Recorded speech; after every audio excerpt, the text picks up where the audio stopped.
Elon Musk ने Twitter को acquire करने से कहा था कि जब भी मैं ट्विटर को एक्वायर करूंगा तो उसके 75% एम्प्लॉयज़ को बाहर निकाल दूंगा।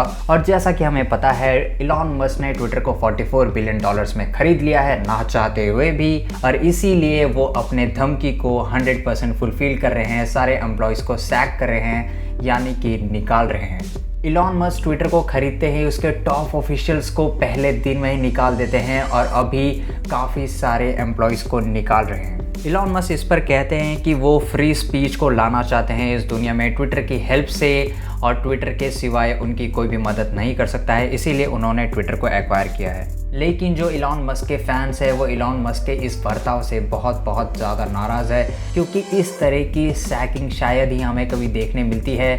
और इलॉन मस्क वो सबके सामने कर रहे हैं, क्योंकि इलॉन मस्क एक ऐसे पर्सन है, एक इंस्पिरेशन है काफ़ी सारे लोगों के लिए, क्योंकि उन्होंने काफ़ी सारे लोगों को सपना दिखाया है कि हम मार्स पे जाके बसेंगे, और कुछ ऐसी चीज़ें की हैं जो शायद ही कोई इस दुनिया में कर सकता है। जितने भी एम्प्लॉयज़ को बाहर निकाला गया है उनको सिर्फ एक मेल आया था, वो भी उनके पर्सनल मेल आईडी पे, और उन्हें सिर्फ इतना बोला गया था कि हमें आपकी अब ज़रूरत नहीं है, अब आप जा सकते हैं। और ट्विटर के रूल्स के हिसाब से जब भी कोई एम्प्लॉयज़ को बाहर निकाला जाता है तो उन्हें 90 डेज़ का नोटिस पीरियड दिया जाता है, उन्हें कंपनसेशन दिया जाता है। बट इस वक्त इन सारे एम्प्लॉयज़ को कुछ भी नहीं दिया जा रहा है।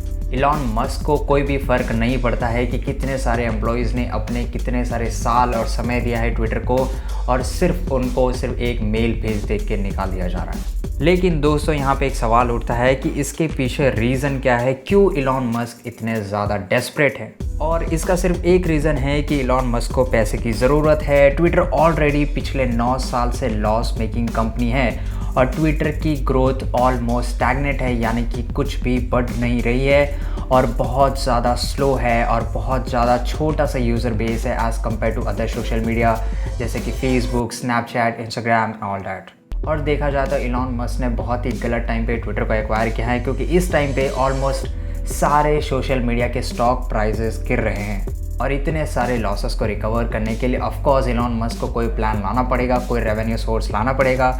इसीलिए उन्होंने सारे वेरीफाइड यूज़र्स को $8 पर मंथ पे करना होगा अगर उन्हें वेरीफाइड ब्लू टिक चाहिए तो। लेकिन सिर्फ इतने में से ही ट्विटर के लॉसेस रिकवर नहीं होंगे, उन्हें और भी बहुत सारे सोर्स ऑफ इनकम निकालने पड़ेंगे, और इससे एक बहुत बड़ा चीज़ निकलता है कि उन्हें अपने एक्सपेंस घटाने पड़ेंगे।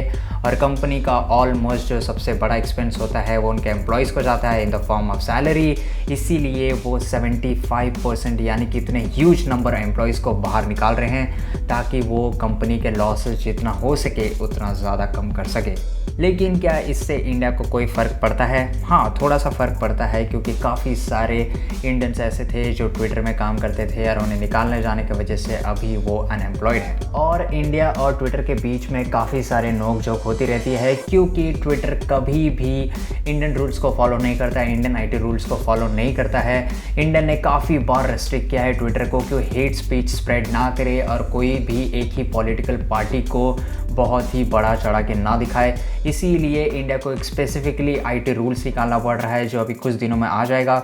उसके बाद हमें एक बहुत बड़ा चेंज देखने मिलेगा इंडियन सोशल मीडिया कम्युनिटी में, जिसके वजह से काफ़ी कुछ बदल जाने वाला है। तो दोस्तों, आज के लिए इतना ही। अगर आपको वीडियो अच्छा लगा तो लाइक कीजिए, सब्सक्राइब कीजिए ऐसे ही पावरफुल वीडियोज़ के लिए। मिलते हैं अगले वीडियो में। Good bye.